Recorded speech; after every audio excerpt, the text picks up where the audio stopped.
Untuk pas berangkat ke Jepang kan nanti tadi ada seleksinya tuh. Ada biaya-biaya tersendiri itu nggak sih, dibiayain atau kayak gajinya di sana berapa sih? Sebenarnya sih tidak susah ya untuk tesnya. Cuma mungkin Orang-orang seperti apa sebenarnya yang bisa untuk pergi ke sana? ya saya melihat bahwa PPKD ini kan bikin program tidak asal-asal gitu kan, tidak hanya berangkat ya, tapi kan harus bisa menjaga juga gitu. Proses dari masih di Indonesia nih, masih sebelum berangkat terus sampai akhirnya bisa sampai kerja di Jepang, itu prosesnya berapa lama? Assalamualaikum warahmatullahi wabarakatuh. Selamat datang kembali di PPKDJS Menyapa. Bersama aku Salma yang akan nemenin kalian di podcast kali ini. Sebelum mulai ke podcastnya, jangan lupa untuk follow sosial media PPKD Jakarta Selatan untuk info kegiatan menarik selanjutnya. Di podcast kali ini kita bakal ngobrol-ngobrol nih sama salah satu alumni dari PPKD Jakarta Selatan yang berhasil kerja di luar negeri. Kira-kira siapa sih orangnya? Nah, sudah bersama dengan kita Mas Buhari. Halo Mas Buhari. Halo Mbak. Gimana kabarnya Mas Buhari? Alhamdulillah sehat. Oke, sehat. Gimana nih kegiatannya akhir-akhir ini? Ngapain aja? Hari ini sih lagi istirahat dulu ya Mbak, setelah habis kontrak 3 tahun di Jepang. Jadi saya istirahat terlebih dahulu 4 bulan lah. Nanti insya Allah berangkat lagi tahun depan 2026. Oh, tahun depan untuk ke Jepang lagi kerjanya. Oke, untuk kerja ke Jepang ini Mas Buhari ini awalnya taunya dari mana sih emang bisa sampai kerja ke Jepang? Ya awalnya itu ada informasi ya dari PPKD Jakarta Selatan. Itu ada program kolaborasi dari PPKD Jakarta Selatan sama LPK Jakarta Global Group. Oh, oke. Yang meresahkan ke Jepang gitu. Awalnya sih saya juga ingin merasakan pengalaman bekerja di Jepang itu seperti apa. Ya udah saya ikutin pendaftarannya, ikutin prosesnya. Pendaftarannya kayak kirim berkas, terus melakukan tes fisik ya, fisik, terus medical check up juga, seperti itu sih Mbak. Waktu itu tahu info ada magang terus LPK untuk kerja ke Jepang itu awal dari siapa emang? Awalnya informasi dari Pak Rifki kepada grup alumni. Dulu saya kan taunya itu sebelum ke bahasa Jepang nih, saya itu jurusan teknik komputer 2017. Jadi saya sempat bekerja di Indonesia, di Jakarta terutama sekitar 3 tahunan. Terus Pak Riki share nih ada nih program kolaborasi bahasa Jepang yang untuk khususnya itu untuk langsung magang ke Jepang seperti itu ya. Saya mengikuti. Ya udah saya ikut, tanya gimana Pak Riki daftarnya ya. Alhamdulillah sampai berangkat gitu. Oh gitu. Berarti kalau misalnya itu sempat ngelakuin pelatihan di PPKD Jakarta Selatan jurusan bahasa Jepang.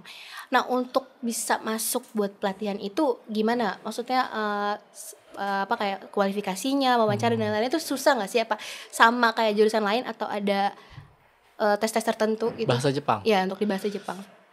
Bahasa Jepang kemarin untuk tes psikotes ya. Terus juga kalau untuk bahasa Jepangnya sih nggak ada. Paling ya tes fisik dan mental. Itu sangat penting ya kan. Sebenarnya sih tidak susah ya untuk tesnya. Cuma mungkin kenapa saya bilang itu dari 200 orang cuma yang diterima cuma 30, mungkin mentalnya kurang, terus juga semangat peserta yang lainnya kurang. Jadi ya hanya sisa sedikit gitu. Oke. Berarti dari 200 orang terus dari 30 orang dan Mas menjadi salah satu orang 30 orang itu. Betul. Gitu. Kalau misalnya pas di pelatihan apa aja sih yang dipelajarin sama di pelatihan bahasa Jepang di PPKD ini? Oh, yang dipelajarin itu materi kosakata, pengenalan huruf hiragana, katakana bahasa Jepang, kanji.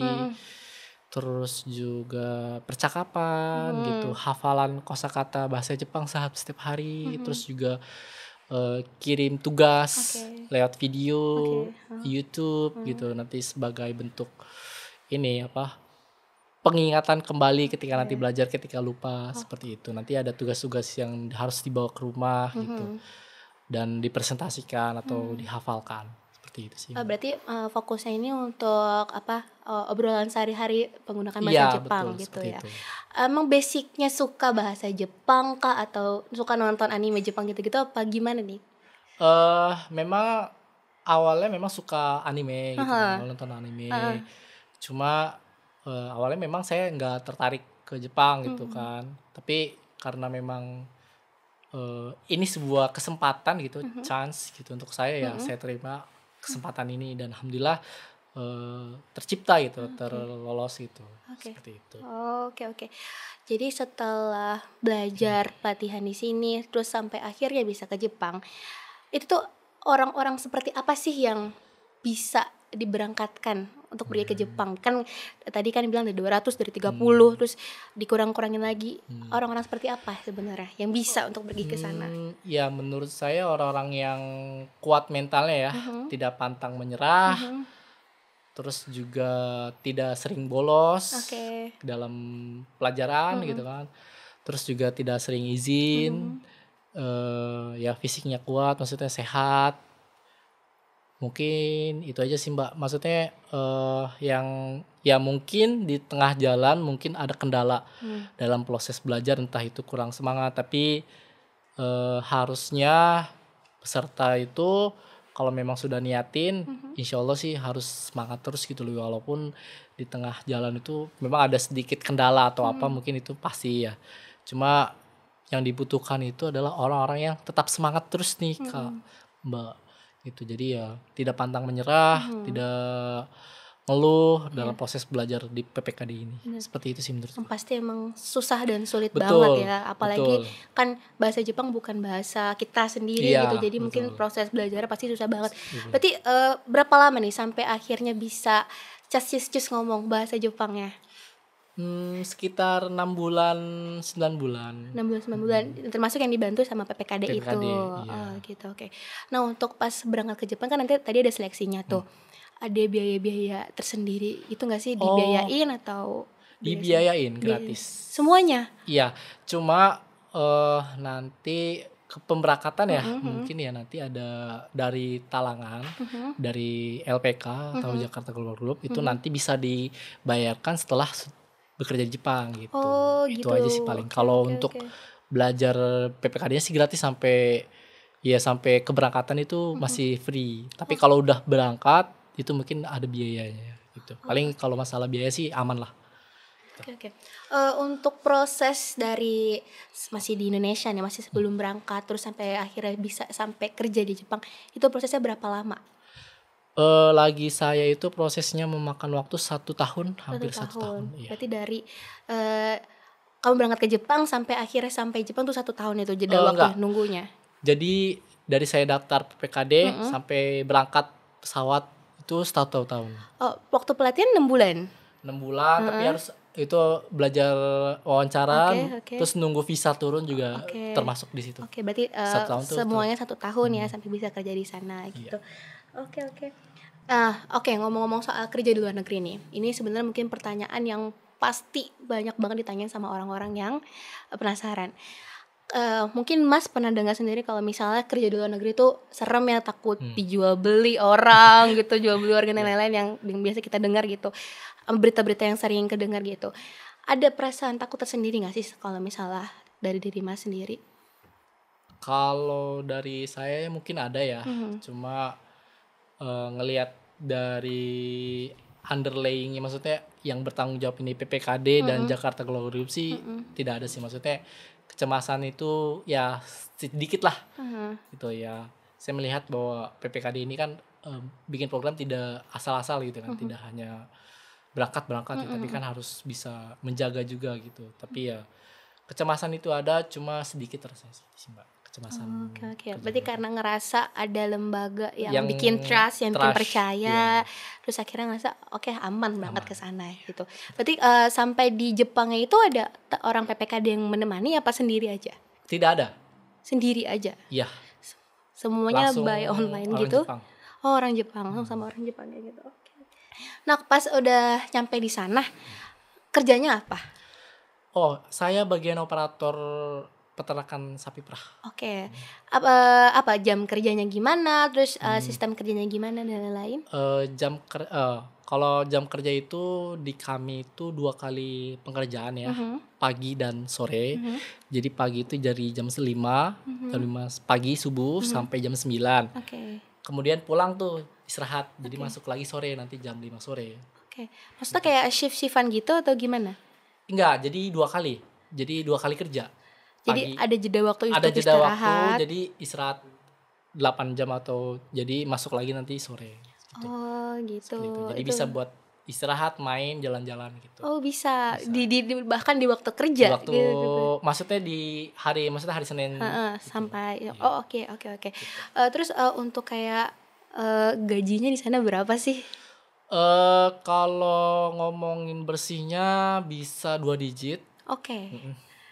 Bisa. Sangat jauh kentaranya antara perbandingan di Indonesia sama di Jepang berarti ya? Iya, sangat jauh sekali. Oke. Nah, dari gaji yang 2 digit itu, kira-kira sesuai nggak sih sama gaya hidup yang Mas Buhari lakuin di sana? Sesuai. Terus juga masih ada saving dikit mungkin. Oh, masih ada. Iya. Bagi-bagi dikit ke orang rumah ada? Iya. Oh, ada masih juga. Udah ya bisa lah buat orang rumah, buat diri sendiri, buat kehidupan di Jepang masih bisa. Ya gimana kita sih kalau untuk keuangan ya tergantung orangnya ya Mbak ya. Iya benar. Tapi masih bisa saving ya paling sedikit paling bisa masih bisa nabung. Oke.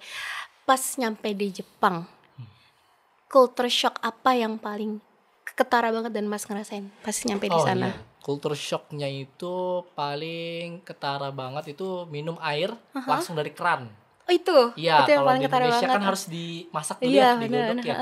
Nah itu harus tidak kalau di Jepang. Jadi air keran tuh bisa langsung minum karena udah nggak ada kaporitnya ya kalau di Jepang. Jadi bisa langsung aman dikonsumsi langsung.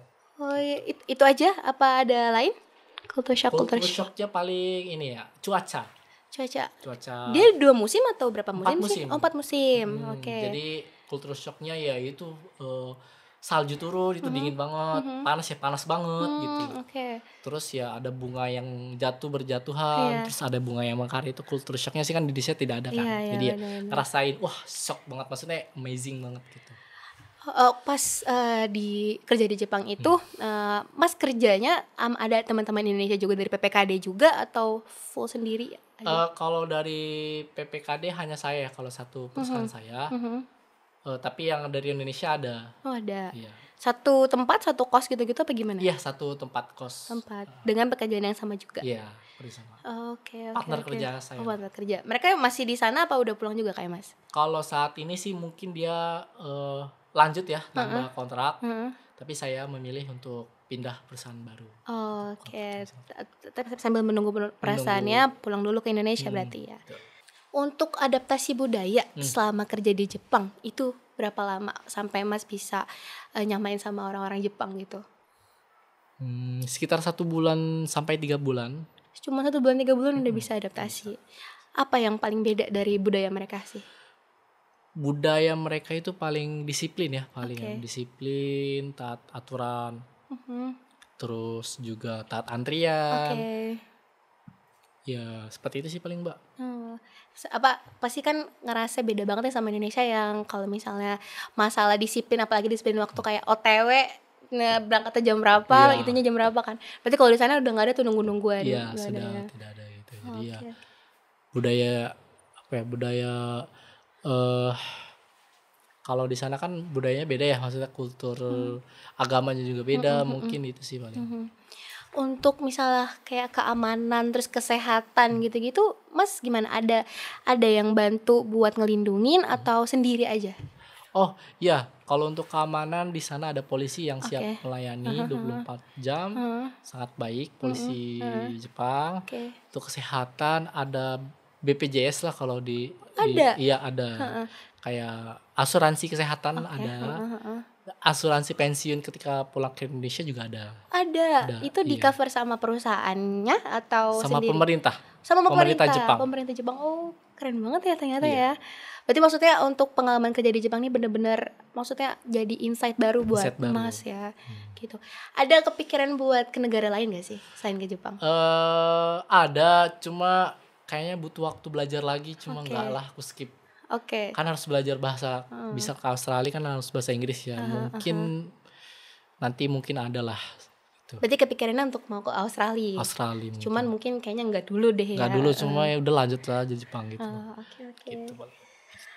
Nah, pas kerja di Jepang, tantangan apa sih yang paling besar yang Mas rasain di sana? Tantangannya itu paling ini sih jam kerja yang mungkin bisa dibilang kan kalau muslim ya, jam 6 itu harus sholat ya. Nah, jam 6 saya masih kerja gitu, jam 6 sore. Kadang itu sih paling ya jamnya nggak cocok. Jadi ya kalau di Jepang itu nggak bisa ini ya, sholat itu kayak ibadah itu kayak agak ini, maksudnya jam kerjanya yang mungkin orang Jepang bukan orang Muslim juga kan, jadi ya tidak mengetahui. Jadi seperti itu sih Mbak, jam kerjanya kadang waktu sholat seperti itu. Tapi kalau misal dari teman-teman yang di Jepangnya sendiri, maksudnya dengan Mas yang kerja terus dari Indonesia terus Muslim juga, mereka ada toleran satu sama lain gitu atau enggak? Paham gitu atau enggak? Kalau kitanya izin mungkin bisa ya dijelaskan mau izin apa, sholat ya mungkin mengerti, tapi tidak mengganggu pekerjaan tersebut gitu. Kalau orang Jepang seperti maunya seperti itu gitu.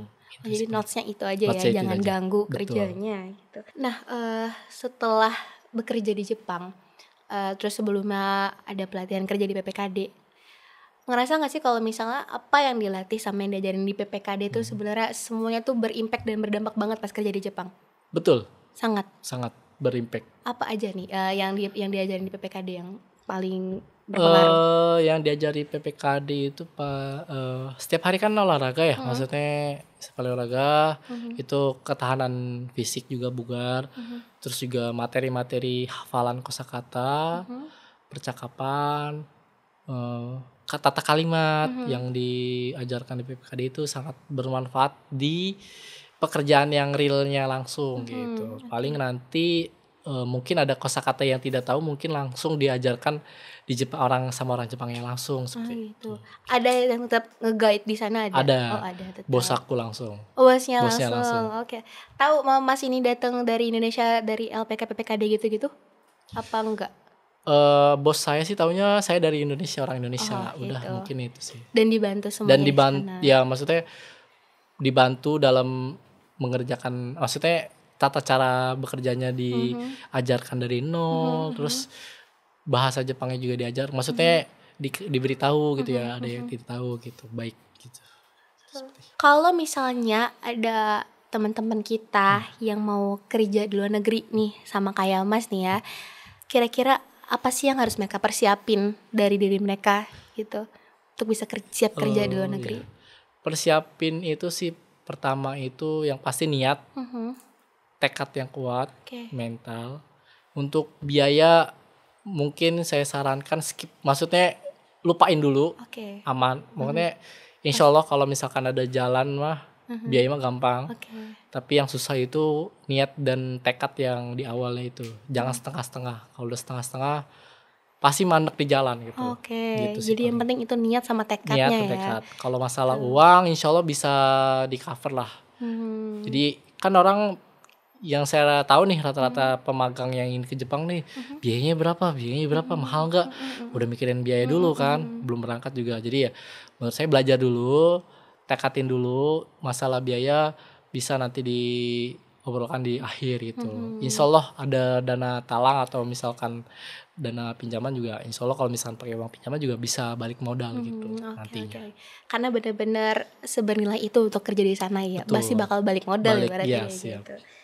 Selama bisa dapat kesempatan pelatihan kerja di sini, terus sampai alhamdulillah bisa kerja di Jepang, hal apa yang bikin kamu kayak bersyukur, atau hal apa sih yang paling berkesan selama ini? Yang pasti sih yang paling bersyukur sih saya pendapatan bisa ini ya lebih tinggi dari bekerja di Indonesia, terutama Jakarta. Jadi bisa membantu ekonomi keluarga. Terus juga saya bisa membeli apa yang saya inginkan gitu kan. Jadi ya bisa membantu banyak orang juga di rumah. Mungkin itu sih kesan-kesannya ya sangat bermanfaat. Saya bisa kerja di Jepang itu bisa menaikkan ya menjadi pejuang devisa negara juga kan. Ya kesannya itu jadi pahlawan negara gitu kan. Tapi ya itu sih kesan-kesannya ya bisa memperbaiki ekonomi keluarga juga udah bersyukur sekali sih Mbak. Oke. Nah berarti menurut Mas Buhari berarti masuk PPKD itu sebagai gerbang utama Mas dalam menuju kesuksesan Mas ya? Betul, sebagai jalan utama untuk memulai kesuksesan gitu kan. Nggak langsung kan saya juga bisa langsung ke Jepang tuh prosesnya cukup lumayan lama gitu. Saya dari Tekom aja belum jadi tuh, maksudnya saya masih kerja dulu di Indonesia, belum ada kepikiran buat ke Jepang juga, terus kuliah juga waktu itu. Jadi ya nah ada kesempatan dari PPKD untuk berangkat ke Jepang ya saya ambil gitu loh, untuk merubah ekonomi dan merubah nasib diri saya dan keluarga saya gitu sih Mbak. Oke, terakhir nih pesan dan pesan-pesan Mas buat teman-teman yang mau kerja di luar negeri kayak Mas, gimana tuh pesan-pesan buat mereka biar tetap semangat juga gitu. Siap. Pesan-pesannya satu, niatin dari awal dulu. Buat plan, buat rencana seperti apa, semangat belajarnya, terus jangan pantang menyerah. Kalau misalkan mau pengen belajar di PPKD, mungkin harus proses seleksi dulu ya Mbak ya. Ya itu harus belajar dulu, tes biar sampai lulus PPKD kan banyak ya yang mau ke PPKD ya. Ya mungkin pesan-pesannya lulus tes dulu, psikotes dari PPKD, belajar yang giat, terus fokus dan juga disiplin. Jadi itu jadi semangat, fokus dan disiplin. Betul. Sama apa yang niatin. Terima kasih Mas Buhari atas waktu yang udah dikasih buat sharing-sharing pengalamannya, infonya, dan yang pasti ini ngebuka insight baru buat teman-teman yang mau kerja di luar negeri ya. Betul. Jadi yang tadinya takut dan worry jadi agak tenang nih setelah dengar cerita Mas, ternyata nggak semengerikan itu dan ternyata benar-benar bikin upgrade diri lagi. Oke, terima kasih semuanya. Sekian untuk podcast PPKD Joyce Menyapa kali ini. See you di episode selanjutnya. Bye.